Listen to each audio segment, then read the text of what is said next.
This week, we're tackling Highguard and tackling a spicy one. What actually makes someone a hardcore gamer, and why it's definitely not just the people sinking endless hours into games. Life gets busy, priorities change, but the passion for this hobby doesn't go anywhere. Plus, we're naming the best easy game in this week's Pixel Picks Showdown. All this and more on this week's Pixel Parents Podcast.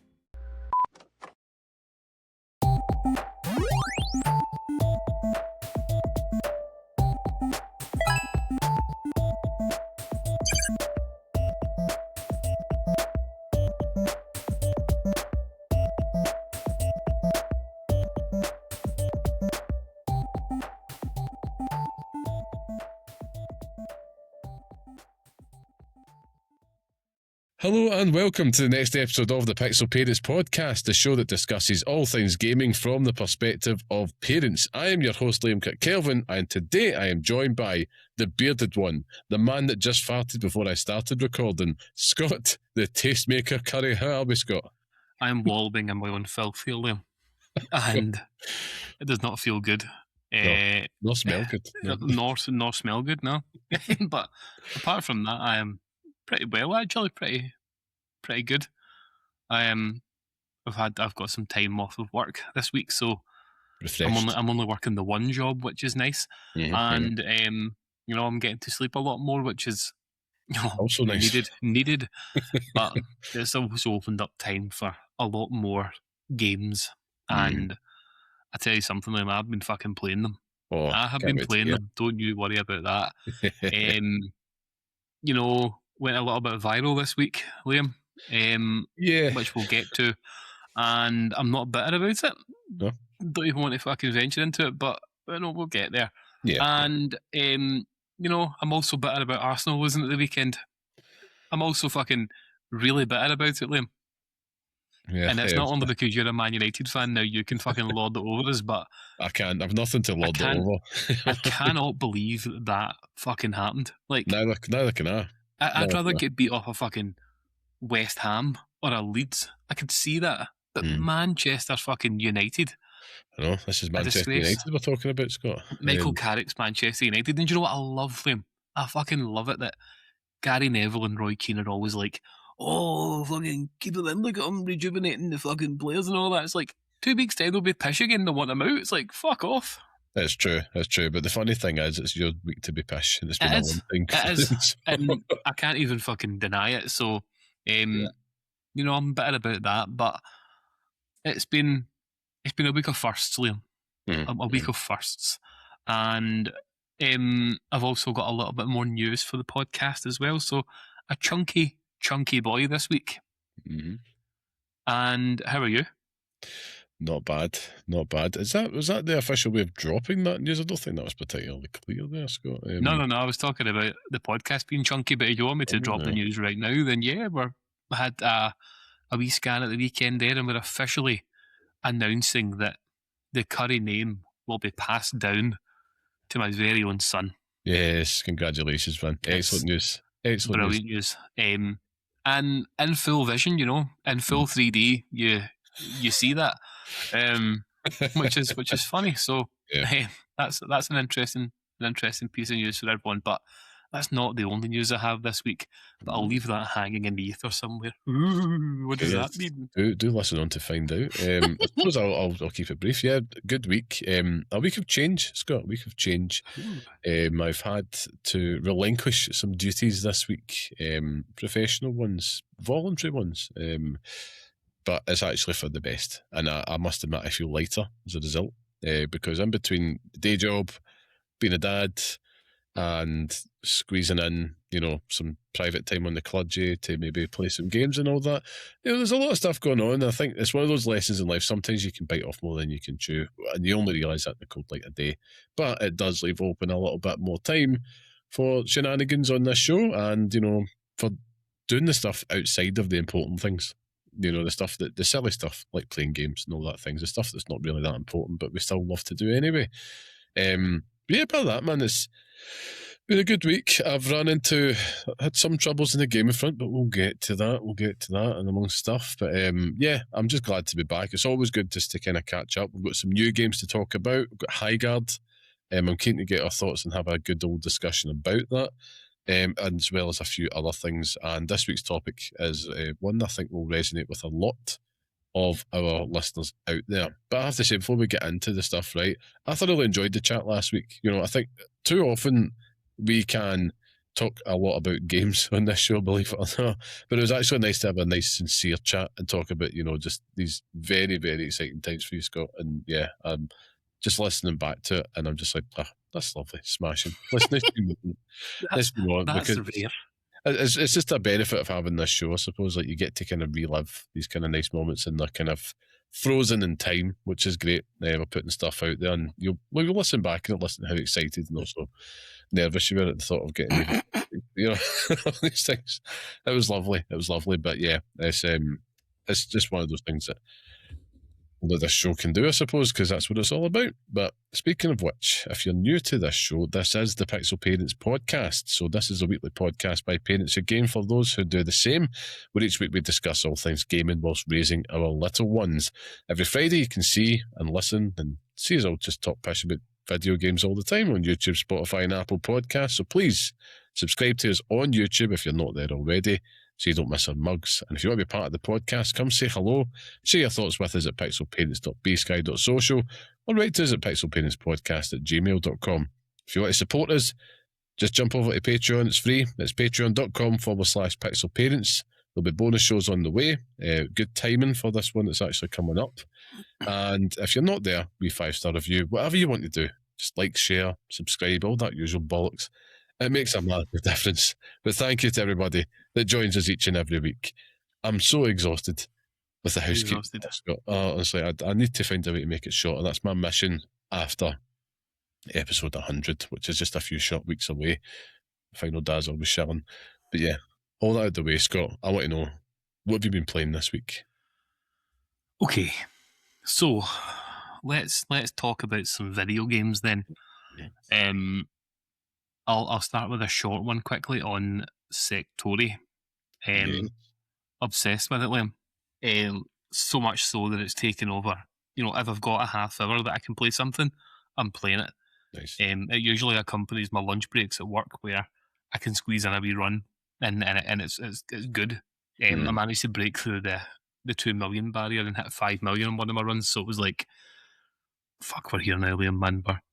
We're hitting the fucking pro zone. But I was also like, I need to just try and play a game now. Like, I need to play something that's bigger and means more, because I'm not making a dent in anything this year. You know, I've got a lot of games there, but not a lot of games played. So I finally decided to boot up Ghost of Yotei.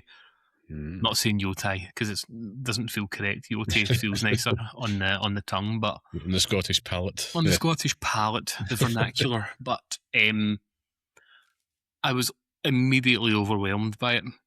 The scale of it all, you know, the vastness of the map, the constant interaction from all angles. You know what I mean? Like, you have this serene, beautiful world, but you're constantly being like, you know, shouted down by people just to like, come here. I'm like, oh, all right, mate, fucking no bother. I'll come over and talk to you about fucking horses and shit. Yeah. So, immediately overwhelmed by that. But gradually, we've been making our way through it. You know, visiting shrines, praying to a lot of different things, finding loads of fucking trees and stabbing folk. And, you know, if we ever do a pixel picks about best games where you throw things, this could win. Because see, throwing shit at people, who'd have thought that it would have felt so good? Endlessly satisfying, isn't it? Like, when you see a sword just stuck in the ground and it's just like, launch it at them, it's like, where have you been all my life? Yeah. And then when you factor that in with the wolf and stuff joining in, it's like, fuck, man, this is good. And that combat, it's chef's kiss. Do you know what I mean? The biggest failure in this game is that it's the second one. Because I think if this was the first game in that series, this would be a game of all time for me. Honestly, man, it's that good.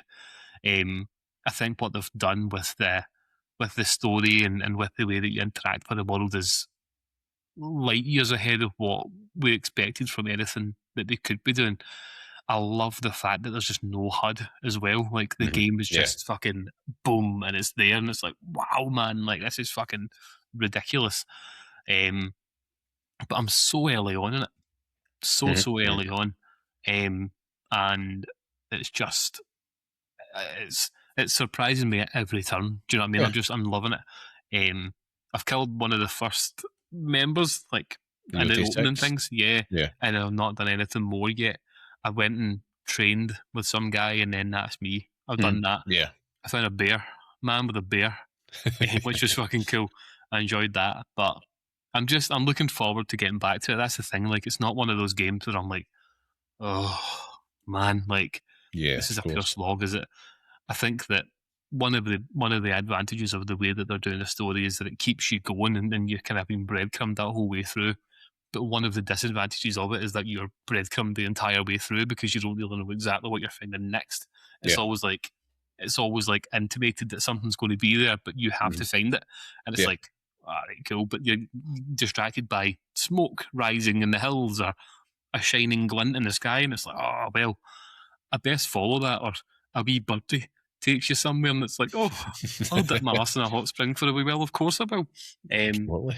It is, but it's fucking phenomenal, man. I'm really enjoying it, so I'm hopeful that continues to stay on the same path, and I don't give it up anytime soon. It's pleasing to hear, because even though after playing Yoti, I knew that like this is absolutely something you'll thoroughly enjoy, but there's always that risk because as a sequel, and you can never tell. You're a difficult customer at times, Scott, because sometimes that can, if anybody's going to be like, it's more of the same, and it's either going to go for or against, like flipping a coin, it's yourself. But this one, I'm so pleased because it's just quality, and it's nice to hear. Like every time you listen to another show or something like that, whenever 9 times out of 10 they talk about Yoti, they're saying the same thing. You know, it's just the cream rises to the top, I suppose, doesn't it? Oh, it really does. And as I say, we talk about, you know, derivativeness in gaming and you know, it being the second in a series and that just stealing from it, but it doesn't always mean that it's bad. You know what I mean? Like you can't knock it down points because it's second in the series. They've obviously worked on it and improved. So 100%, I think it's a phenomenal experience. But it's almost like that scale is still. I want to play it, but it's putting me off playing it because of the scale of it. You know what I mean? Like it's so much, so much so that I've kind of been like, you know, what games have I not played this year or last year? And there's part of me that's like, I could try my hardest to play Donkey Kong Bonanza again, Liam. But I haven't done it. You know, I haven't touched my Switch for a long time, actually, for a few weeks.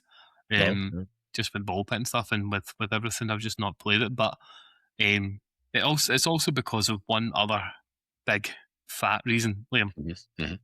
Do tell. Let me introduce you to the Steam Deck. Oh, he's got one. We've got one. The new tastemaker is here, people. The tastemaker has arrived. The screen's absolutely manky. In the conversation last week, there was. I already had it, Liam. I'm not going to lie to you. I already had it in the house. It had arrived that day, and it was just sitting in the box. And I was looking at it like buyer's remorse a wee bit. Like, do I really need this? And in that conversation, you kind of you convinced me that it was something that I really, really wanted to have a look at. So I spent a wee bit of time after we recorded looking up, like, you know, the alleged emulator options and stuff. And yes, of course, This was all brought on through the conversation that we had about the Warriors and that time that I tried to play it a few weeks back, and it failed and died in its arse almost immediately. And did I go out and buy a £300 handheld just to play the Warriors there? I may have done that. Allegedly. I may have, allegedly done that. Has that console also allowed me to experience the joy of Professor Layton once again? Again, allegedly it could have. And allegedly I had a fucking phenomenal time with it. It's still great, allegedly. But the non-alleged parts, you know, part of the joy of having the Steam library is that you get to buy games that you owned already. but just play them in handheld mode. Yeah. So I'm now the proud owner of Fallout New Vegas. Why, Liam? Okay. Yeah. Because I fucking want to buy it. I bought Chrono Trigger. I bought Grand Theft Auto 4, the definitive edition, so I have all of them. Picked that up in the winter sale myself. Like, it's like buttons. Of course. I also bought the Seance of Blake Manor as well. Yep. And I've been playing that pretty fucking religiously. What a pun. But I've been playing that so much that it's taken over so much time. I have no idea what I'm doing, just walk about and press buttons, but it's fucking excellent. You pick it up. No, I will do. I bought Final Fantasy 13 because who doesn't want to play Final Fantasy 13 all over again? Mm-hmm. And I've done the one thing that everyone tells you to do when you turn it on for the first time, Liam, is sniff the vents. When you turn it on, sniff the vents at the top. Mm-hmm. It was like I was almost reborn. You know, it was like it was genuinely an experience that I'll only ever experience once, but it was like the joy of the sniff. But it's great. Like I've never expected it to be what it is. Do you know what I mean? Like when people talk about it's a fucking PC handheld. It's a fucking PC handheld. Like you switch it to desktop mode and you can just go in. You can fart about on like Windows. And it's like, how does that fucking work?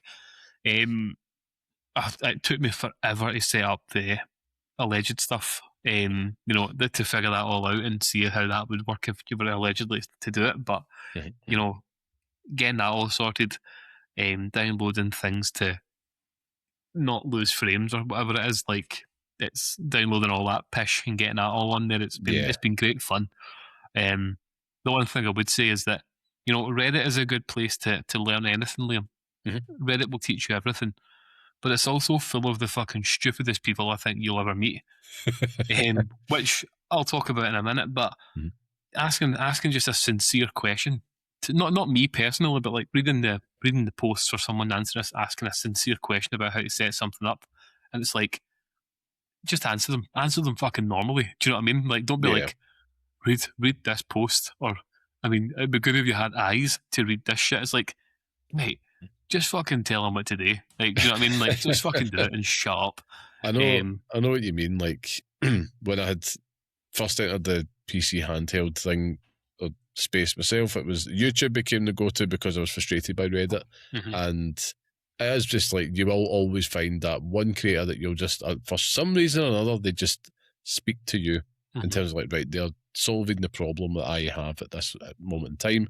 And you usually always can find a good step-by-step guide. Sure, you're sitting pressing pause and all that, but I mean, I did that with the ROG just to get, well, allegedly certain things set up on it. But it's good. I think the thing for me that I'm now getting into the rhythm of, and I'll come to this later, is the updates side of things. But I mean, I was a wee bit apprehensive about it, but you do just get used to it, I suppose. Like, it's nothing out of the ordinary, I suppose. And the thing is, though, like you said, you're picking up these games that you have the option to pick up and play on the go, and that's the thing.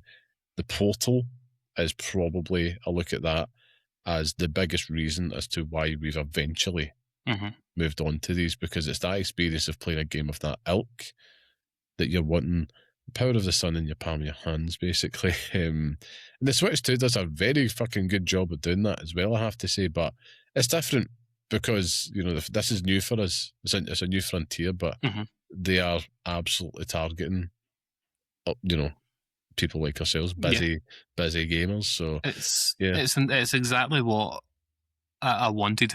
Like, that's the thing. Like, when I bought it, there was a part of it that was like, am I sure about this? Like. You know what I mean? Am I going to be able to look at Liam in the eyes and tell him that I actually bought this thing? Of course. And do you know what? It's been excellent. As I say, it's just been buying loads of shite that if I get around to playing them, I'll be happy. But it's just also nice owning them again. And yeah, as I say, it's just a weird collection of games. But I want to experience my first Steam sale, Liam. I want to be there when that happens, so I can see what I can do with it, because I've heard the rumours. It's frightening. I will say that it's frightening. Like, I bought Mad Max on it for, like, because it was like £1 something and just cost $3. I'm not going to play them anytime soon. I needed stopped. I did manage to pick up the Arkham collection in it because that's definitely, it's like, well, if I'm going to do an annual replay, I might as well have it on the go. But those sales early on, like, I think it's now just like as each one goes on, like, I think it's just wish list and stuff now. And then in the hopes that the price drops comes down as well. Because I even so like Red Dead Redemption 2 on there this week for 15 quid, which is madness. It was almost on my Steam Deck, but I don't think I need that yet. But it's just one of those things where, you know, it came around at the right time, and I was just like, you know, fuck it, why not? Why not, man? Like, 100%. a big grown boy with stupid money to fucking play around with, so why not? I'm only moving house and having a baby this year, so who cares, man? All the more reason to get one, I would say. Crisis happened at 34, so that's good.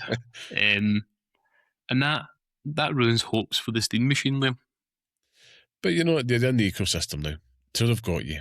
They've got you. So when Half-Life 3 comes out, you'll be playing it day one. So that's I probably will. Maybe I'll play Half-Life 1 and 2 just to give you the lowdown on it. Part of me has been tempted because that was in the sale in the winter. I don't actually think it's particularly expensive, but I thought, did I just pick up to play it again? I've not played them since Orange Box. Not exactly the best versions, but I was like, I don't know if I can, man. I just didn't enjoy them, but who knows? Maybe the FOMO will kick in or something, and I'll go back to it. But again, I didn't have the time, because I'm going to move on here, Scott, to just give you a brief rundown of myself, and I'm going to come back to the PC handhelds. But it's because of the challenge games, Scott, and we've still got Highguard to get to, so that's to follow here. But it's the challenge games, right? I've been playing Final Fantasy X or X, if you got that right, and still been enjoying it. I think according to this guide that I'm using, I'm in chapter 11 of 13, right? So in my head, that's a ball hair off the end, right? That's what you're talking here. However, Seymour has different plans, and I'm fighting this bastard for the third time, and it's absolutely destroyed me to the point where I think this might be the roadblock that I didn't need. And I have consulted guides, I have looked online, just trying to be like, you know what, I'm only really interested at this point in progressing the story past this bit, right? Because combat and that's been excellent, thoroughly enjoyed it, but I'm also not in the mood for a big grind fest either. And I've put, over 30 hours or something into the game at this point, playing it on Switch too, which has been great. But I'm also kind of like that. I want to get back to the ROG. There's other things I want to play, all that type of stuff. And then I get to this boss, and I shit, Scott, it's like, he can wipe out the full party in one hit. People that have played this game, right, I'm talking about an old-ass PS2 game, so you will know the pain. Scott, you know the pain. I text you immediately, you're like, I totally feel this. And I'm so disappointed by it, but it's one of those things where I don't miss that style of game design, where there was just these absolutely absurd difficulty spikes and there's nothing there to really help you get past it. And I say that as a lazy bastard. Yes, I have been spoiled, right? I've been spoiled as a modern gamer, and that's my only crime. Sometimes I just can't be bothered. Yeah, get good and all the rest of it. But I can still have a major, need and want to get through this without the need to spend fucking 20 hours on one boss, man. I mean, come on. But the strategy that I've left it on, right, is you get your Aeons, right? Your big bad boys, right, that you can summon with Yuna. And you leave them all in an overdrive status, right? So you go around, you do a bit of cheesing, you get a bit of farming done, and you leave them in overdrive, then just kind of bail out, keep saving game just before it. So you go into this fight on a save game with all your Aeons charged. Strategy was working. One by one, making big damage. Boof, boof, boof. I'm thinking, you bastard, I've got you now. You're mine. And then, just as I'm not joking, there would have been one more overdrive to go. He does this one move, he always does, and it totally wipes you out. And I was just like, I don't know, man.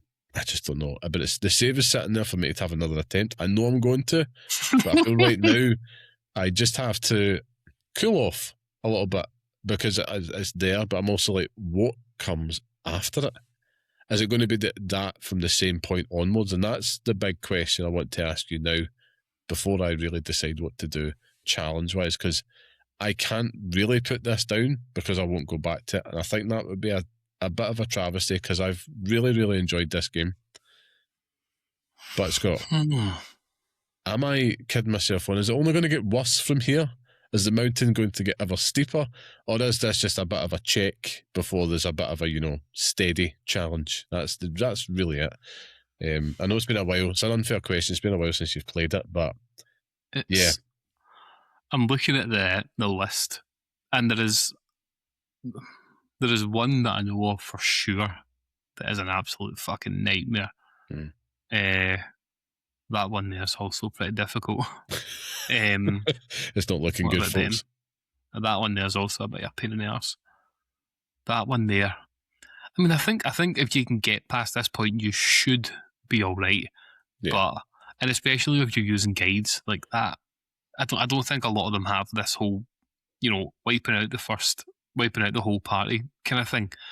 I think that this is just one of those bosses that will do that, and you usually get them once you hit a certain point in Final Fantasy, like the Final Fantasy series as a whole, where they fuck you up. But there's nothing quite like that pain, where you're almost there, you're a fucking ball hair away from it, and then you get killed.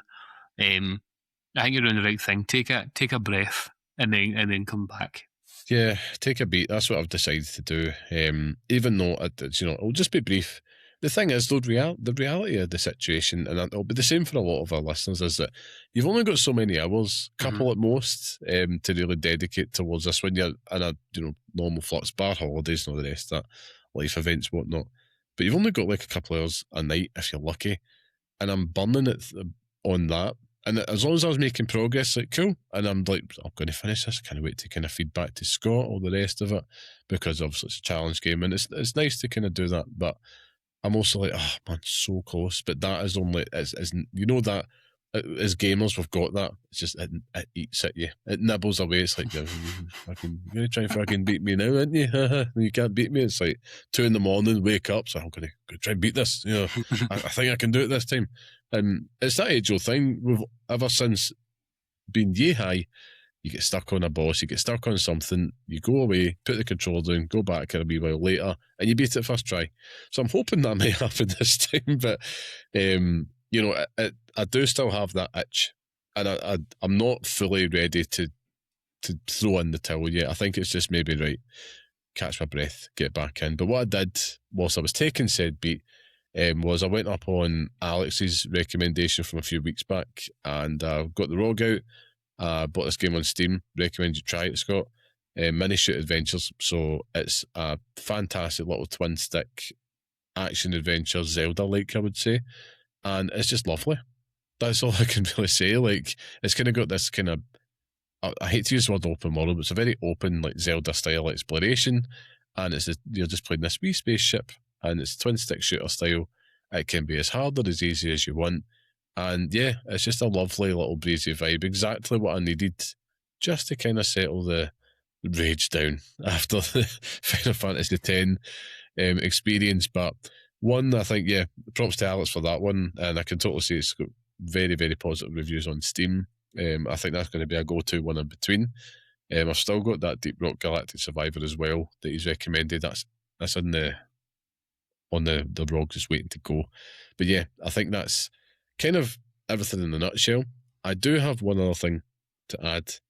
In fact, I'm not going to. I'm going to be making a big decision, right? A big decision related to gaming, my gaming habits, over the next week, Scott. That's all I'll say. We'll leave it there. A little teaser for next week. So I've been looking at a guide on how you beat Seymour Flux. Yeah. And yeah, it's doable, Liam.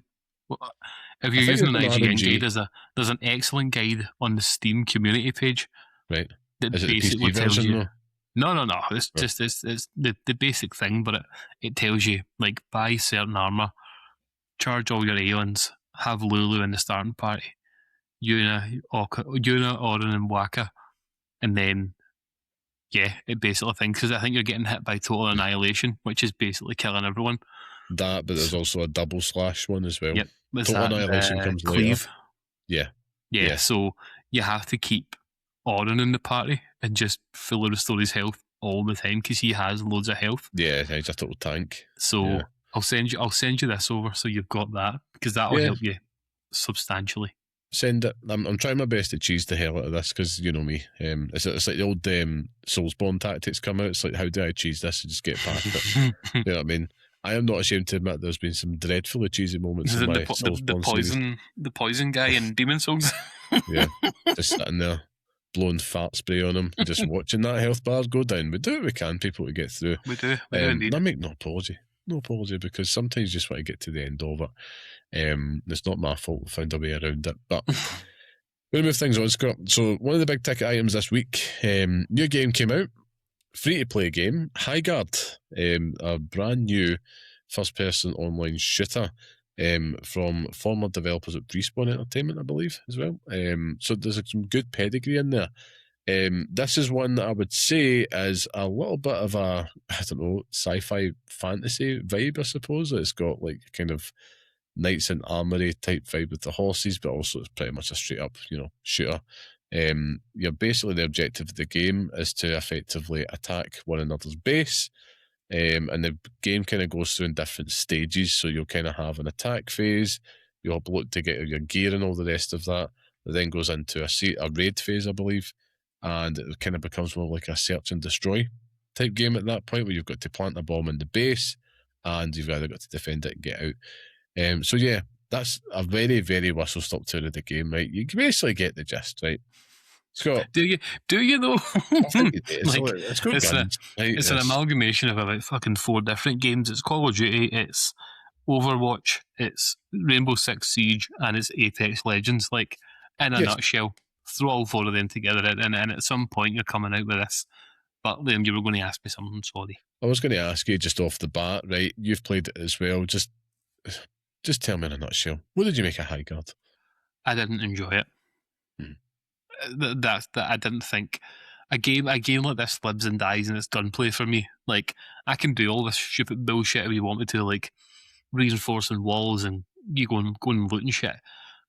But if the moment to moment gunplay doesn't work, then I'm completely out.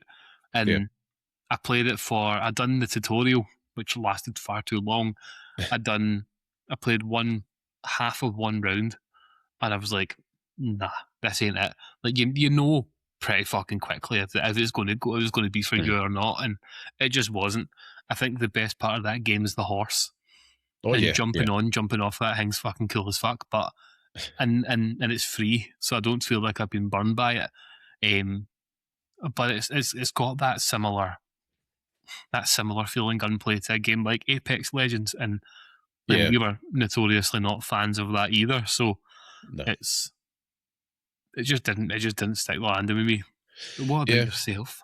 I'm the same as you. Like, I really did give this a good old try. We didn't get a chance to play together. We played separately, and it's one of those ones that came to the kind of conclusion that playing together won't even salvage my thoughts on this, because I wasn't really into it at all, to be honest with you, which is surprising. I'm usually the first person shooter mark here, but I came away from it ultimately thinking, I can't believe Concord died for this. And I know they're totally unrelated, but I was very, very, very surprised just to kind of see the level of, no idea what that fucking noise was.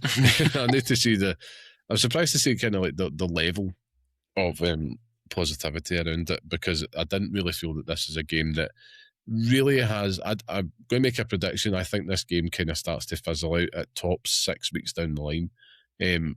I would hate to see it. They've got a 1-year roadmap of content and stuff. I bet they do. It doesn't mean that the players will stick around. Listen, it's doing the business. They had almost 100,000 Steam concurrents at the start of the week when it was launched and stuff like that. And I'm not saying this just to kind of rage bait or anything like that. I think you can just tell the game got a hard time after the Game Awards, right? Which wasn't very fair. It wasn't its fault because it was the last one, etc. Within the last reveal of the night. I think probably the reception would have been better if it was earlier on. And they had originally wanted to shadow drop this according to reports, but of course that opportunity came up. But gameplay wise, I'm with you. Like, the horse, the movement and stuff like that was fantastic, but it did just feel like a very, very large, far too sprawling of a map. This 3-on-3 gameplay, and it just felt like you're running about within dead space for ages. It could have been tighter. and you just wanted to get to the action. Apex is exactly why I'm with you. That comes to mind immediately, because I did feel like that a bit in Apex Legends, and it's not even like a battle royale vibe, because you're literally one end to the other, get to the other base, and you'll meet in the middle. It's the usual stuff. But I'm playing that, I didn't find anything particularly bad. The game isn't bad. That I need to stress this here. The game just isn't for me. Like, I found it to be a very turgid, boring experience because it went on too long. And for all of its sins, right? This is why I'm joking, why Concord died for this. Like, because I'm a bit a fan of the shorter type game experiences.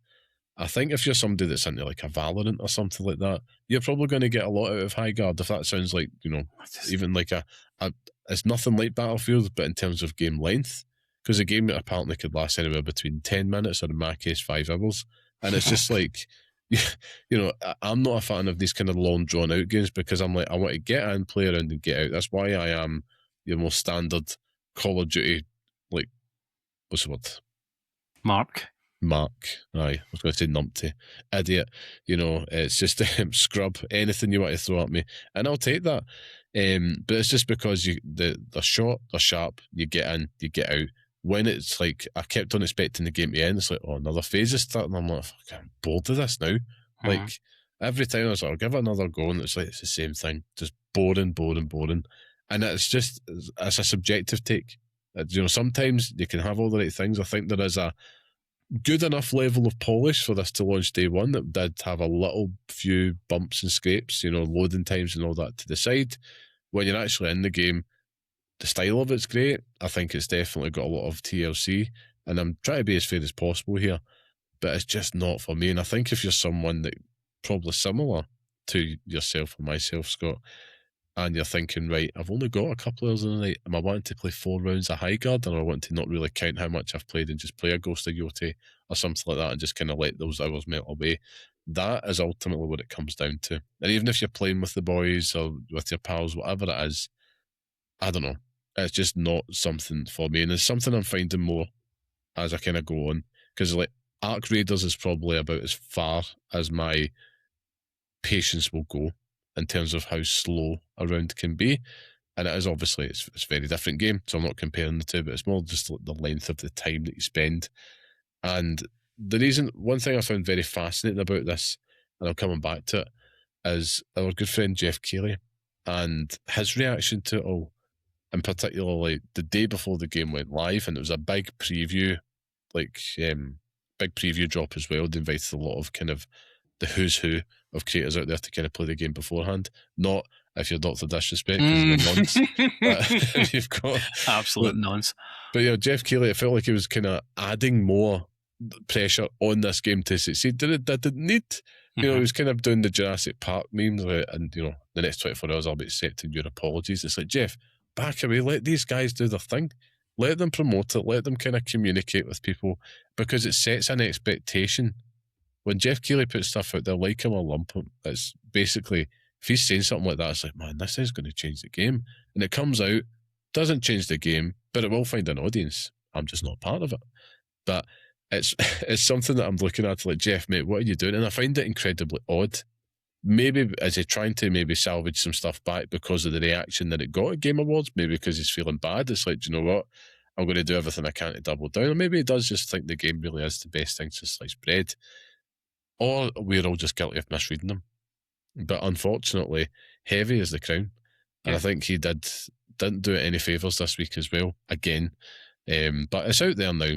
It's free to play. It's on all platforms, I believe, like in your PC, PlayStation 5, Xbox. Could be corrected on that. But go give it a bash. See what you think. I'd be keen to hear everybody's thoughts on it. But I'm going to move things on here, Scott, and it's just because I've been very careful with my words. Very careful. Because we have to, be wary of the actually mob out there, because your ass went viral this week, Scott. Oh my They're coming after you with pitchforks and torches. What an absolutely ridiculous state of affairs that was. So for the uninitiated, this podcast has socials out there. It has a YouTube setup, and it also has a TikTok for the younglings, Yeah, bruh.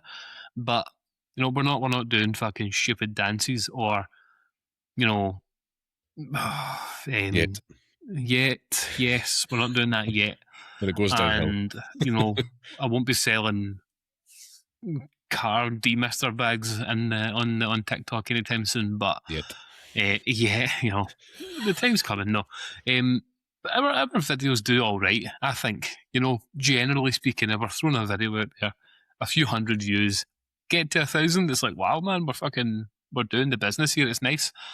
But the video this week, Liam so kindly put up, was of me questioning the Xbox strategy of multiple, the same studios releasing games within the same calendar year.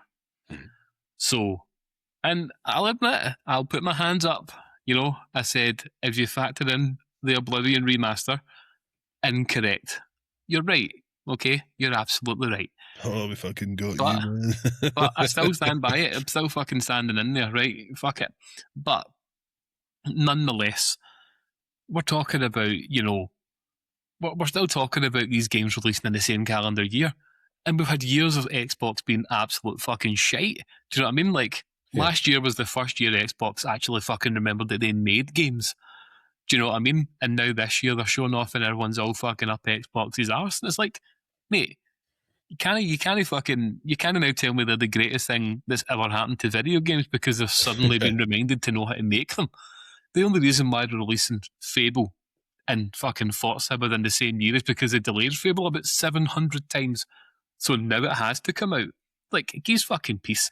But I'll get there, right? I'm so annoyed now. But people online were not happy about it. They were saying, oh, what? Sunday's moaning about studios releasing video games. It's like, when was I moaning about that? I just think it's stupid that they're doing it like in the same year. I think you could space it out better.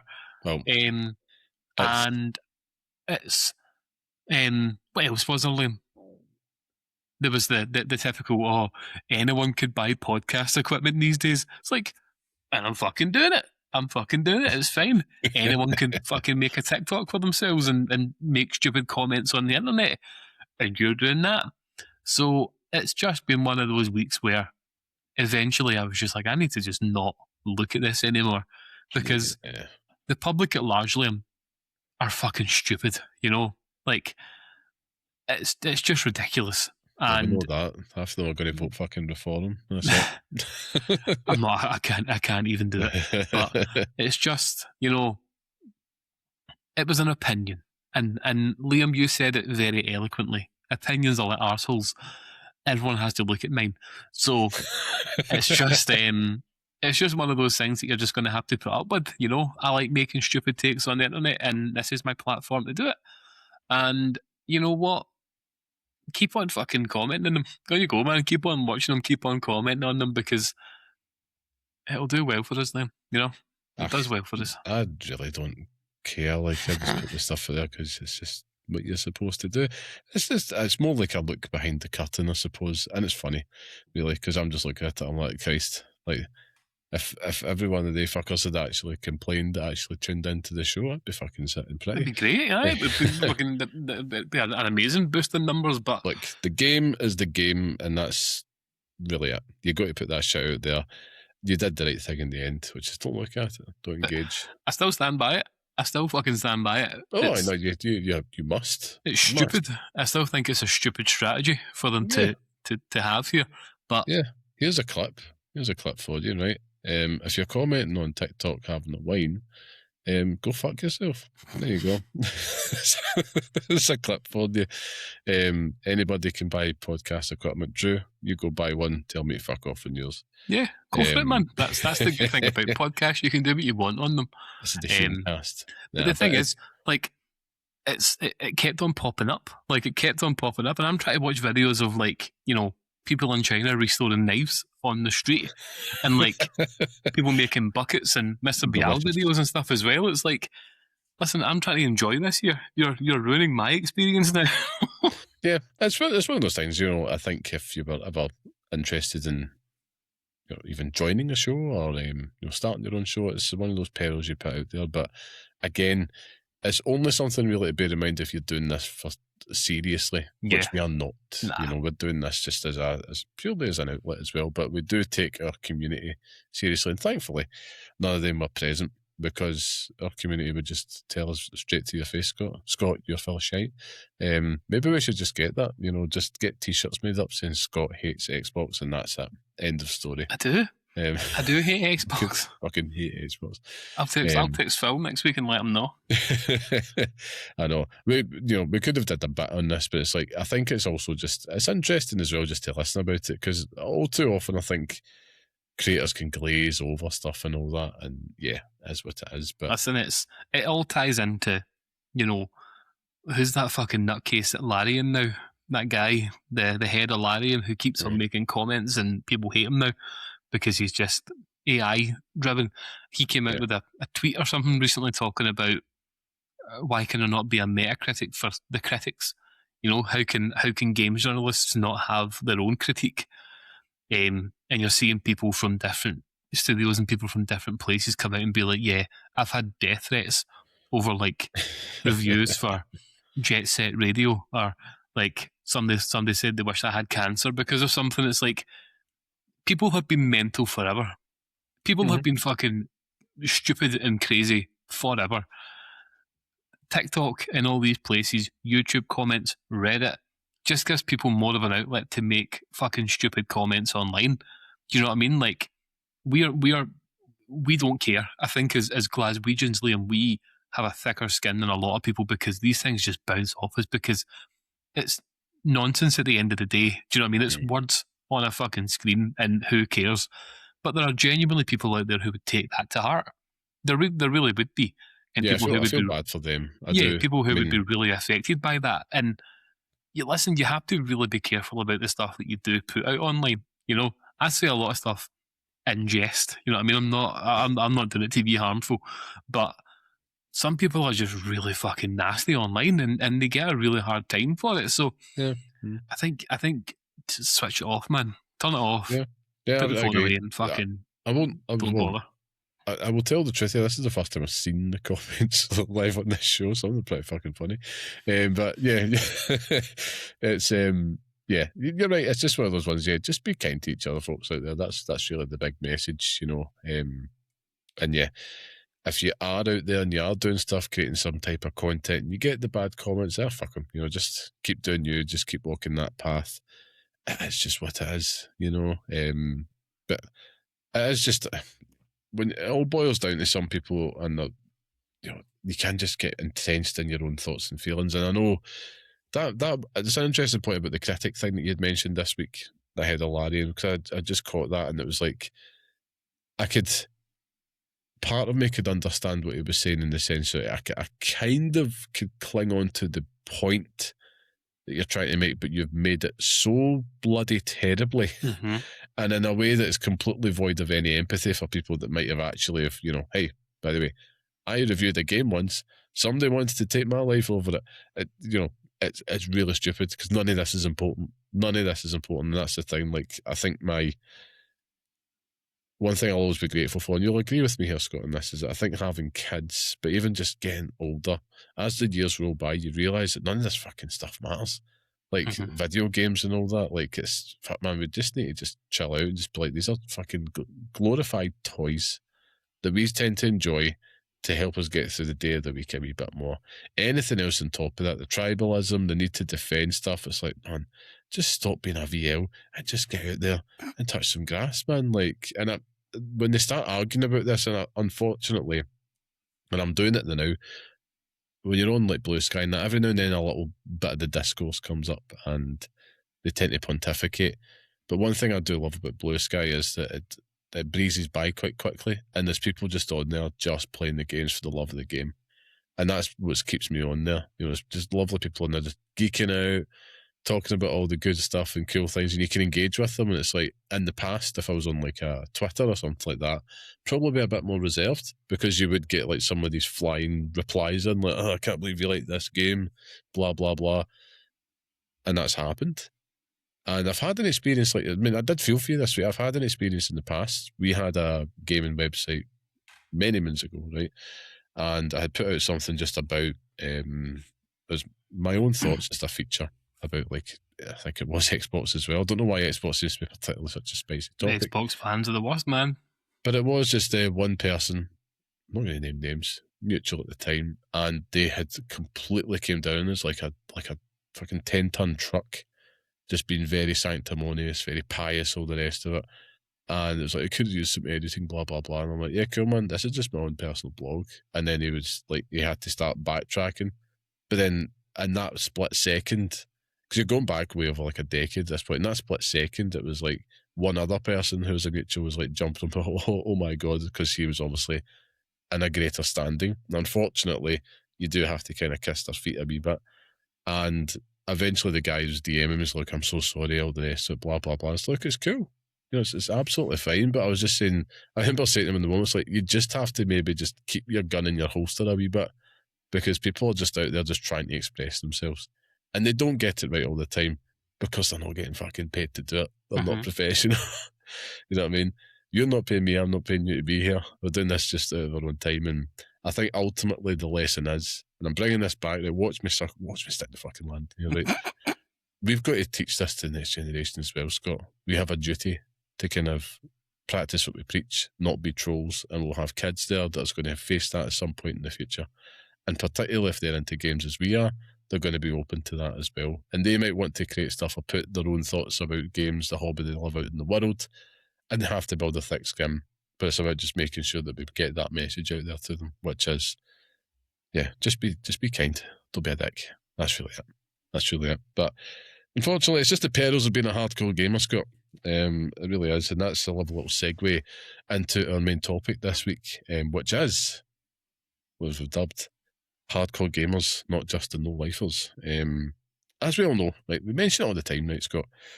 Life is busy for all of us. You don't have to have kids to do that. Your life is just fucking busy, right? For us, everybody listening, you've got to juggle responsibilities, keep yourself fed, get dressed, go for a jobby, all that type of stuff, right? Maybe some kids, maybe a partner, maybe it's just keeping yourself going, whatever it is. But here we all are. The thing that connects us all is how we keep in touch with our hobby, however long, however short sessions that is. And really, I want to kick things off just by asking, there's a lot of debate I'd seen online. It was talking about hardcore gamers, particularly aimed more at gamer parents. It's like, they're not hardcore anymore. They're not going to be engaging with games the same way as like we, the hardcore, are. I'm thinking, is it really just about hours, or is it about passion? Who really gets to decide that? And that's kind of the kick-off point here, Scott. When you're saying hardcore gamers now, is this something that we kind of have to think about redefining, or is it just simply a case of you need to just be somebody that's no life in this to be classed as a hardcore gamer? Ask the easy questions, Liam. Fucking hell. As always. You're getting let off the hook. Shitting that all over this me. This isn't a podcast, it's an interrogation. It is an interrogation. It feels like it. I better watch what I'm saying here. I think hardcore gamer depends on your standing. For us, could you define a hardcore gamer in ours? Me and your situation as people who engage with podcasts about gaming, will be there day one for games that come out, watch all the fucking shows, watch the showcases, watch the state of plays, everything like that. Is that a hardcore gamer? Are you a platinum hunter? Are you chasing down the numbers, the dopamine hit of that tiny fucking trophy hitting? Is that something that you're doing on a day-to-day basis? Because I'd say that's pretty fucking that's pretty extreme. Yeah. But then again, you could be someone that just devotes all your time to one game. Do you know what I mean? Like, you might be playing old school RuneScape for the last 15 years of your life.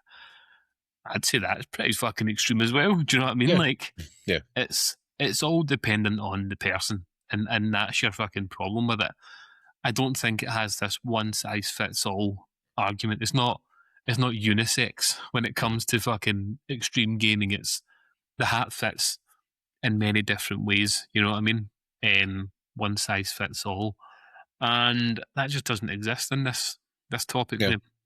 Yeah, I think you're right. I think we've moved on. I think it's It's an interesting point of discussion. I thought we brought it to the table this week because there'll be a lot of people out there, and I think for me it's not about that now because it's moved on.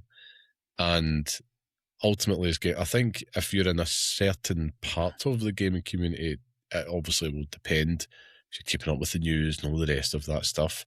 But arguably, I would say if you're someone that is just, responsible adult gamer, you're probably keeping in touch whatever way means possible. And don't get me wrong, I think the vast majority don't. But in terms of that hardcore segment, it's not about like dedicating your whole life. Like we all don't have to be like me, you, or like Noble on Blue Sky to be classed as a hardcore gamer when it comes to that side of things. I think it's just about the passion. Like at the end of the day, if you've had a long ass day and the one thing you want to do after you get everything at the road is just stick on a game and play it for a wee bit, yeah. Now of course you might get your, as gamers would say, your casuals out there that might just play Call of Duty, FIFA. Granted, they'll probably still stay within that. It's the ones that pick up like a Ghost of Yoti and stuff like that. And they are in the minority. I'm not getting carried away here. But I do think that it is like, there's other ways to stay in touch with the hobby that's gone past just like, I've put 300 hours into that game. You could get somebody listening to this show, like you and me, that stuck 20 hours into a game over the course of 6 months, but it really resonated with them and it left an impression on them. Something that they might even revisit once a year after that. They might just replay The Last of Us or something like that. But I think the beauty of it now is that it's not just about the playing. You can engage with this hobby in other ways. And I'm talking about like streaming, YouTube, video essays, all that type of stuff. And I kind of caught myself doing it the other day. And I was like, man, what a sad bastard. Like, here I am, like 11 o'clock at night watching a fucking video essay about why Dark Souls 2 is fantastic. But it's because it's like, man, I've got a real need to just consume some type of content about that. The problem there, Liam, is that you're doing the right thing. You're watching something about Dark Souls and not actually playing it, because Dark Souls 2 is a fucking nightmare to play. It's a slog. It is a slog.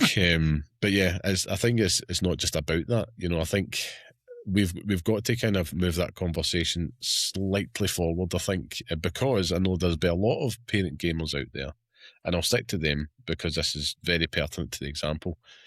You could, when you have that wee one for the first time, you might have just been that person that was sitting 200 hours on no bother. But right now, God love you, you're going to be doing that 200 hours over the course of a year, whatever it is, like instead of doing it over a month. And it's that dedication, that passion. I'm like, damn, you are hardcore.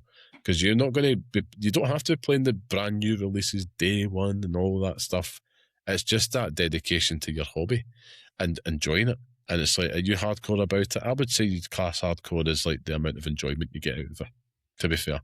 Which is, if that's something that you would rather do rather than, do something else like golf or something like that, whatever it is, whatever your vice is in life, if that is your vice, hell yeah, I'd say you're hardcore.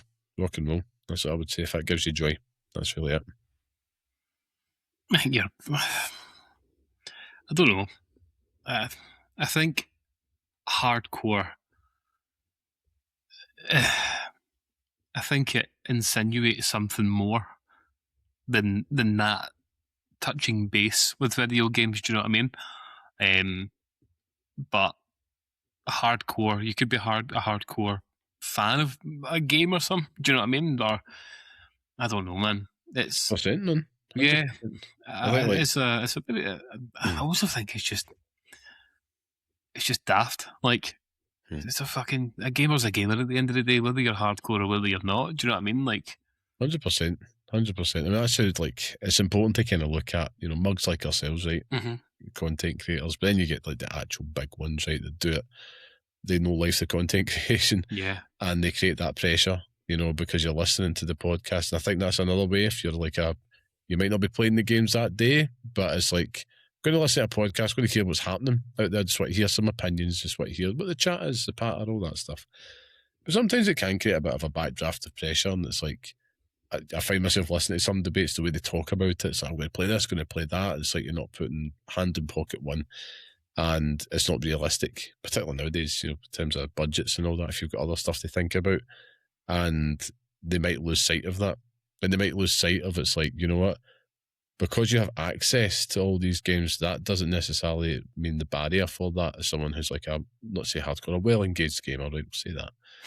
And as opposed to the content creator, which is an extension of the marketing cycle for games, effectively. They're not representative of gamers out there. They're more representative of marketeers, PR. They're extensions of that cycle. It's influencer marketing 101. And yeah, I think it's like, I feel like more than ever now, as things start to kind of rocket up a wee bit, more content creators need to bear that in mind. I think when we're talking, we can get carried away as well. It's like, this game's coming out, that game's coming out, we're going to play that day one. Aye, because we're dafties and we'll go out and we'll buy that stuff day one. But it's like the engaged gamer out there that's happy waiting the sale, doing the right thing, and just kind of holding off, getting through what's on their backlog first. I think that's more representative of what a more engaged gamer these days looks like. It's normal. If we didn't have this podcast, and I often have that thought, it's like, would I still be playing this? Would I be playing something else? And I'd probably just chuck in a few more Arkham replays in the mix, to be fair, than what I'm doing now. But the beauty of it is it's also challenging me and opening my horizons in new ways. And yeah, I'm hoping that that's something this podcast can encourage rather than just running out and buying the new shiny thing. We'll do that to make sure you don't have to. At the end of the day, I think we're pretty fucking Pro review. Oh god, aye. I think we're pretty honest about that. To be honest with you, like, and it's very clear that if we ever get codes for a game, which we've not asked for anything yet, Liam, I think we have to go on the hunt. Go on the beg. Yeah, go on the beg. Going to go on the beg. I'm going to get there. I'm going to get the tin can out, but I'll just tell them, look at my most viral video. I love making swearing, stupid statements, but we're rage baiters now. Rage baiters. the grift era begins. The grift era. But I don't even know if he's joking, folks. That's the thing. Of course I am. But I think that we're always honest about, the buyer's remorse and saving your money even when you can. Like, I'll give you the greatest example of it. I spent money on Dragon's Dogma 2 last year, Liam. Of course I did. And news coming? Let me tell you, everyone, see, even if that game was for sale on Steam, I still wouldn't fucking buy it. Absolute dog shit. Yeah. So, I was burned by that, and I'll shout that from the heavens for every single person. At any single opportunity I can get, Dragon's Dogma 2 might have well been one of the worst games I ever played. And I played it for about 60 hours. Do you know what I mean? Like, hate playing that game. But whenever we do get something for free, it's always like, we got this for free. So don't, take everything with a pinch of salt. But it's just being honest. Do you know what I mean? And not shitting on people for not fucking buying it. Do you know what I mean? Like, you're looking at what? Game of the Year last year, Expedition 33. Like, we both played it on Game Pass, right? Mm-hmm. And you might have been a PlayStation fucking 5 fan being like, but I don't know if I want to spend that on that yet. Do you know what I mean? Like, I don't really know what I want to do, but it's like, fair enough. Do you know what I mean? Like, there's no point forcing yourself to buy these games just to experience it if you don't want to. I think it's just, you shouldn't feel burned by the content creators telling you to go and buy something straight away. Do you know what I mean? Like, we hope that our enthusiasm shines through, unless it's baby steps, because go and buy it. I'm telling you. Support Bennett Foddy. Give that man the moon, because I want to walk through it. But it's just one of those things. Like, I think as creators, we have to be aware of that perception that we put out there. Yeah. And whether you are a hardcore gamer, I said extreme gamer earlier because I forgot the word, Liam, but if you are a hardcore gamer, then, you're no different to my next door neighbour who, might only play 1 or 2 games a year. You're just got different expectations and different needs at that point. And we're going to see it this year, Liam. My hardcore gaming habits, because I think that between the two of us, I am the gamer of the two of us. I think that I will play more games a year than you. Yeah, you have more creative accountancy with your time. Yeah, I do. That's definitely. I mean, mine's has suffered. I've said that on the show. 100%. And but what I would say that regardless, and I think this goes for both of us and the listeners, it's like, I don't think there's anything more hardcore than sabotaging one's own rest and sleep time to play these games. You know what I mean? Listen, go back to our fucking, like, one of our first few episodes of this fucking podcast where we spoke about that. Yeah. The sacrifice and it being worth it, because you sacrifice sleep. You take it in turns on the night feeds to go, do you know what, I'll just go downstairs and sit with the Wayne and maybe boot up a game, because I'm telling you, that'll be fucking happening. You know what I mean? I guarantee it, that'll be happening, for fuck's sake. But it's just one of those things where you figure it out. And I think it's stupid, Liam. You know, the term hardcore gamer, every single time I hear it from anyone, it's like, who are you to fucking throw that out there? Do you know what I mean? Like, so I challenge you to a duel. It's just like, yeah, it's like, listen, hardcore gamer or not, it's all the same fucking, we're all eating from the same pie.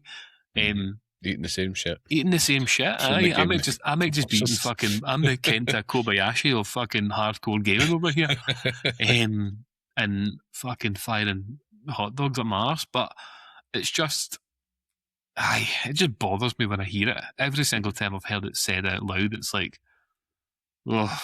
Yeah, I mean, it is like, you know, you're absolutely spot on, because it is just like a needless tag at the end of the day, and I think it all just comes down to passion that you have for it, and to not really put any pressure on yourself, and particularly if you are, you know, an adult gamer out there juggling responsibilities, whether it's kids or just, you know, whatever else you've got going on in life that's important.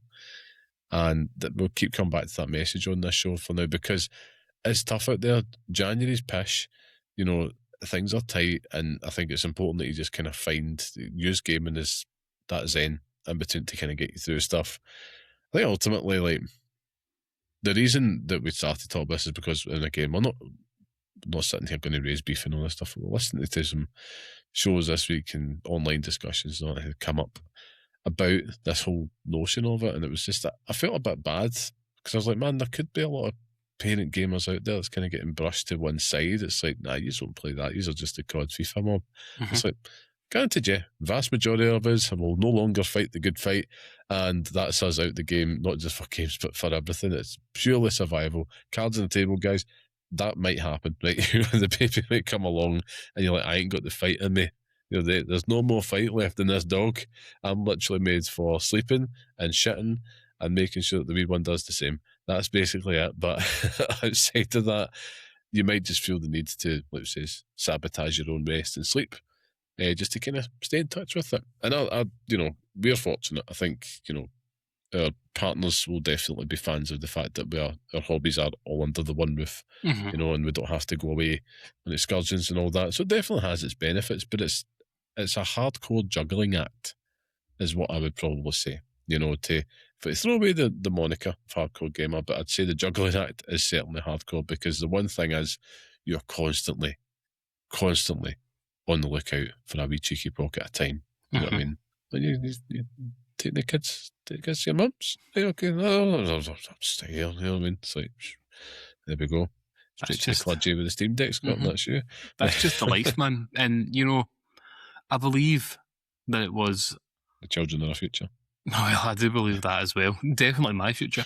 But I believe that it was said best, Liam, in a certain film called School of Rock, and that you're not hardcore unless you live hardcore.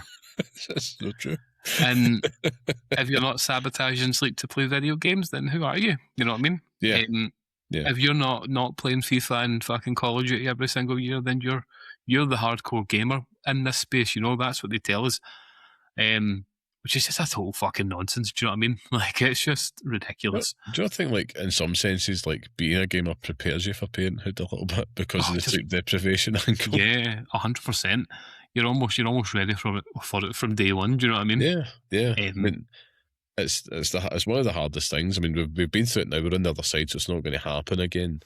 But it is like that first, like, no, you know what I mean? Like, you know what to expect now, like, because you've made the change. You know what I mean? You're now with number 2. It's like, right, okay, I'm adding more on the hopper here, but it's it's definitely a case of, right, I kind of know what to expect. Whereas before, you didn't have a clue beforehand. Like none of us do, because every child's different, and you're just like, I have no idea. Is it what? When did they sleep? What? I think it's so funny, like how little how you are handed a baby, like look after minutes out of the womb, and it's like, this is yours now. It's like, what the fuck? I'm like still a teenager. Well, actually, not a literal teenager, but feel like a teenager, like being handed something like really important. It's like, what the fuck am I supposed to do with this thing? And then immediately how you just change, like you're ready for it. You know, you're feeding the baby, you're changing the nappy and stuff like that. And it's like, how the fuck do you know how to do this? Like, nothing teaches you that. You know, you don't learn it in school. You just get fucking told this is how you do it. You go to all these mad classes in the lead up to the birth and stuff, and they tell you how everything's going to move and change. It's like, oh god, but it's like you're really so ill prepared for parenthood. It is unbelievable. Aye, nothing. But you believe it now, don't you? But beforehand, it's like you can never plan for them, and you can never prepare for them. And we mean that in the sense that when they're there, the plan goes out the window, and all that preparation is like, oh Christ, right? That's your personality. That's what you're going to be like, and all the rest of it. And then it's about effectively rebuilding yourself, and this is it. You have to be, you know, you're not hardcore unless you live hardcore. You got to live hardcore, Scott, in the sense that you have to rebuild that hobby space in your life again. That's why I think when it comes to being a gamer parent, you do have to be hardest of the fucking hardcore to actually have the goal to try and be like, right, I'm going to stick on PlayStation now. Again, your mileage may vary depending on how your partner feels as well. They might hear that PlayStation 5 beep and it's getting launched out the window. They might also be a gamer and they don't care, type of stuff. But, you know, when all said and done, it's about rebuilding yourself, and that is exciting, and it's important you do that. Whatever, even if it's not games, it could be watching the football, it could be whatever it is, going out for a walk. It's important. Ultimately, the crux of this message is that you find that, and you make sure that you look after yourself, because you look after yourself, you'll be able to look after everything else in your life. But that is such a hardcore testament to me. Like, you have to just fucking like be stupid enough to just like, nope, I'm running an empty. I can barely fucking breathe. I think I might be asleep but awake at the same time, but I'm still going to do this. I'm still going to do it. And also, you'll start to embrace gaming in between micro naps. That's the other thing. There'll be like, if you do have like a gap at 9 o'clock, it's like, oh, back up, you know, every 15 minutes, keep nodding on and off. That's definitely been the biggest change for me. In the past few years, turned into a proper old da, like just falling asleep, because I think it's because I'm so relaxed. Yeah, when I'm playing a game, my heart rate must go down, and I'm just like, right, okay, I need a nap, off I go. That's like my biggest challenge these days. It's not the kids, it's my own sleeping habits. Try to stay awake. That's hilarious. Absolute nightmare, man. That's what happens when you get to 55, though, isn't it, Liam? Like, it's true, mate. It's true. You know, I'm looking forward to my bus pass soon as well. But yeah, I digress. I'm going to move things on, just like we do with the buses as well. But yeah, but I'm pleased to say as well to our lovely listeners, I'm not going to tell you what, but we did actually manage to solidify a very, very cool plan for our 100th episode. So please join us in the next few weeks. I think it's 2 weeks from now, episode 100 will be going live. Yeah, we just want to celebrate it. Somehow we've made it to 100 episodes of this ramble, of this nonsense, of this absolute, you know, old men yelling at clouds. But it's been a blast, and I look forward to it. It's going to be good fun. And yeah, we also do have a special to record as well, Scott, for all lucky Patreon subscribers out there as well. So yeah, if you're not there, just go to patreon.com/pixelparents so you can pick that up. Promises to be a slobber knocker. But we're going to move on now, Scott, to the final segment of the show, which means that it's time for the Pixel Picks Showdown, where each week we each pick a game from our chosen theme and decide which one deserves to live on in the hallowed Pixel Picks list, which is our definitive list of the best games we recommend and pass on to the next generation of gamers. Now, last week's theme was Best Short Sessions Game with Ball Pit, however you might call it, becoming the latest addition to the list. And in this week's showdown, we're going to be taking a little bit of a left turn here. We're debating the best easy game we think should feature on the Pixel Picks list. Because, of course, Scott, in an episode where we're discussing all things hardcore, it makes sense to then name the best easy game. Now, a couple of caveats before we start, Scott. This game can quite simply be piss easy to beat. It can be piss easy to play. Or it just has to have a ripper of an easy mode difficulty. The panel will accept anything from that, Scott. Panel being me. So yeah, that's the caveat. So I hope that doesn't upset the apple cart. And of course, a good panel would have told you that beforehand. But I know. On the show. Now fucking making shit keep up you on on your the toes. Spot. Keep you on your toes. But last week's winner goes last. And I believe that was you, Scott, was it? It was. Ball Pit. Yeah, so it was. I'll go first this week, of course. I have got a recent addition as my honourable mention. And I'm going to go with Dispatch because it's a very easy, breezy game. And it's one that I would thoroughly recommend to all of our listeners out there. Adults, of course. Don't let the kids play it for the love of God. But it's a fantastic time. Something I think you could pick up, just chill out and play. Doesn't require much movement, doesn't really require other than anything but your attention to what's happening on the screen, really. That's it. You don't really need much agency. Yeah, it has some dispatch sections which are pretty fun, but you can put on cinematic mode, like the quick time events just breeze you by and just get to the next part of the story. The game doesn't kind of go out its way to punish you in any overt way. Very, very easy to pick up and play. And it's my honourable mention this week, Scott, but the reason it is because I think I can keep that up my sleeve for another week. I don't know what week, but I know I can. So I'll do that. But this week I'm going to go with a different option. I think it was one, in fact, now that I'm saying it out loud, I'm thinking just doing a quick VAR check, which has not been on the list before. He's stolen well. No, I'm going to go for it, yeah. So my pick this week is going to Firewatch. I think, again, I was just in a very narrative mindset, Scott, as you could tell. But I feel that a nice easy game for me is something you could put on, nice Saturday or Sunday afternoon, or in our case, night, and, just sit and play through it. Nice chill vibe, just kind of play through the game. It has a little bit more agency than Dispatch, and there's a nice central mystery and story at the heart of it all. I think it's a fantastic narrative experience, one that I think doesn't take too long to get through. It just is ease all around it, to be fair, but it's also one that as you're playing it, it's not easy to the point where you're going to get bored and feel you're doing very little, which can also be a problem with this category. But yeah, I'm going to go with Firewatch. Over to you. I think that's a very good choice.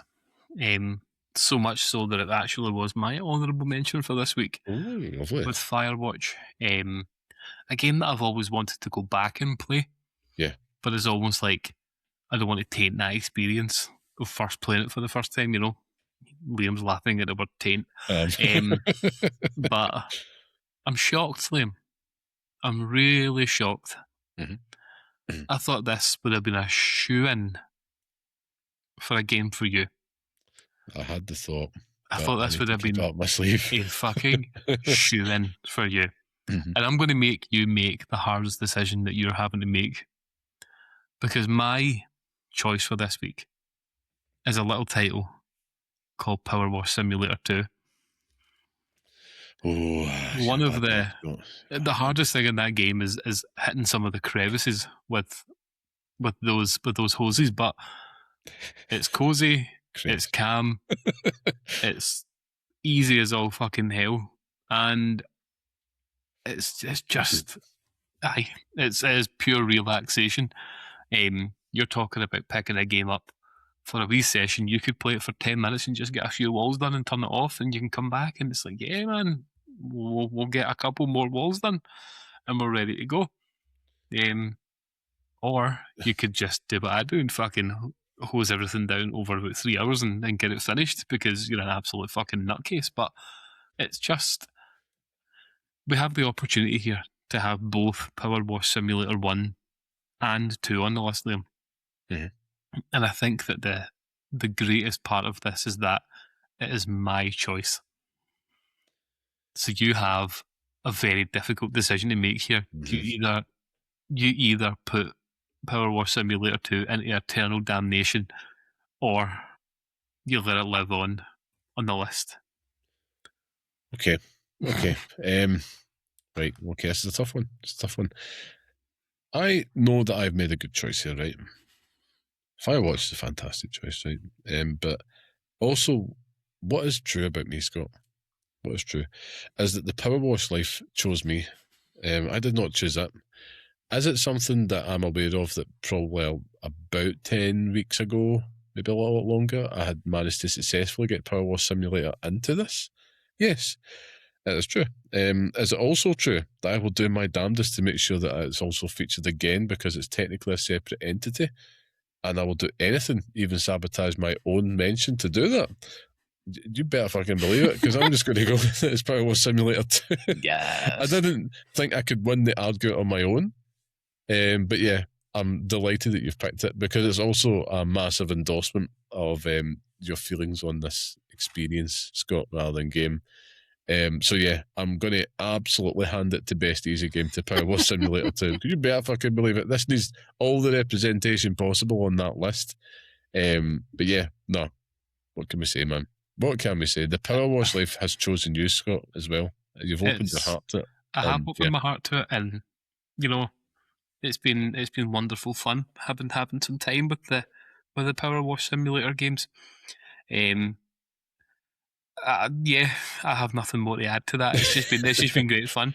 Just go play it. If you haven't yet and you've listened to the show, just please go play it. I mean, I can't. I've got an itchy back, but it's I can't even describe why it's so Moorish. Like it gets its claws in you after the first few things you watch. You do the first 3 levels and you're like, what the fuck is this? Like, what has he done to me here? Fucking done me an absolute belter. And then 15, 20 levels later, you're like fucking obsessed with it. Yeah. Cleaning fucking barns and like discotheques and all that shit. And it's like, yeah, I might now have my own power washing business. Yeah, you get it. You get it now. Is it ever explained why everything's so dirty all the time? Yeah, everything needs power wash. You look at it now, you walk by pavements, you're like, man, power wash in there. If only I had a green nozzle here, that would be fucking cleaned easily. I'll tell you one thing, it's a fantastic experience doing it in real life as well. You should pick yourself up one in the summer just for the sake of it. I want to just hate fucking using. Oh, love it. Absolutely love it. I need to do it in the driveway in the spring, and I'm looking forward to it. I'll do it in my new driveway. Aye, absolutely. I need to. It's the after effects. I'm not turning this at a power wash like podcast, right? But it's like the after stuff that you need to do with the soaps and all that. It's my top tip. But even in the game as well, like you actually find yourself looking forward to it. I think if you've kind of got like if you've had a bit of a week, right? Mm-hmm. Power Wash Simulator 1 or 2, you might as well go for 2, especially if you've got something like Game Pass or whatnot now. But you might as well go for 2 because it's pretty content complete and rich at this point. And yeah, that's the type of game that you look forward to kind of getting home at the end of a long day to play and just unwinding. Unwinding is the key word that I would use for that game. And I've went on so much about it on this show, and I will continue to do it. And the beautiful thing here, listeners, right, and viewers, is that Scott still has Power Wash Simulator, the original, to go, which has Shrek DLC, and I know that's in the future, and he's going to buy it, and he's going to love every second of it as well because it's fantastic. I totally endorse it, and I look forward to the day when I get the text just to say, I'm cleaning the swamp. That's plain and simple. Yeah. I can't even imagine it yet. Cleaning Shrek's taint, you know what I mean? Like, as you do. He needs that clean. But, you know, there will come a time when it'll happen, and I'll be happy to be there. But I don't think we can also discount how good Firewatch is, because it is fucking phenomenal. Yeah, especially a pet tortoise in it as well. So and good. Dispatch as well. I've seen it pop up more and more on the sales, Liam, and I'm like, oh, this could be the time. Really should. But it's one of the best games of last year, man. I'm going to wait. I'm going to wait till it's cheaper because I just can't. Yeah. Part with that money yet, but that might be a really good one for you to go through when the wee one's here. You know, because again, you don't really have to do much in it. No. I'm not saying you do nothing. It's not like a TV show, but it's as close to a TV show as a game's going to get. So, and I think that's, you'll be in a good headspace. Everyone in the community can pull together and buy me it on the Switch too. Okay. When the baby's born. Everyone can get me that when the baby's born. We'll do that. I still have no fucking idea what I'm going to do when you're away, but we'll figure that out. You'll have to solo the podcast. Half-hour bursts of you just fucking chatting about still fighting Seymour. Me and July, that's fucking bastard. No. What I'll do, right? We're in a rage bait era, so I'm just going to recreate you with AI and just be talking to you with that, and that'll go really well. That'll go really, really well, Scott. And then what I'll do is I'll keep all the terrible comments for you, just clip it, put that out. Just to keep the rage bait era going out. Then I'll start selling Scott Hates Xbox t-shirts, the grift era at the same time. Man, there's so many eras. I want an eras tour, you might say, at that point. But yeah, it's going to be fun. But I'm looking forward to it, man. I'm really excited to kind of hear how you settled into life. 40s. I am curious as to how the podcast will persist. Yeah, we'll find a way. We'll need to get guest appearances from everyone. Yeah, that's kind of the plan. We don't know what or who or when that is. But speaking of which, we might have some more of that to share with you soon as well. But yeah, listen, it's only going to be temporary for as long as Scott's needs. That's it. We ain't putting a figure on it. So it's one of those ones I'm going to have rolling guess to make sure. I'm going to have to make like a very, very good. Just get your wife on. Guess that I know. It's like, you don't play games, just pretend you do. Here's a fake beard. Do something like that. Just say you love Metal Gear Solid constantly, and that's basically me. Yeah. Do you know the thing as well, though? We've got some good listeners as well out there that might want to join for a wee chat. Blether, that might be something cool we can do. There's lots of things we can do. I'm not objecting to any of it. If you're interested, let me know. But yeah, I think that does bring us to the end of this week's podcast, Scott. So yeah, thank you once again for joining us. Remember to support small independent games media out there. If you like what you hear, enjoy the podcast, share it on social media, tell your pals about us, leave a wee 5-star review. Whatever you do helps us out, makes a big difference. In fact, this is it, right? Look at me now, right?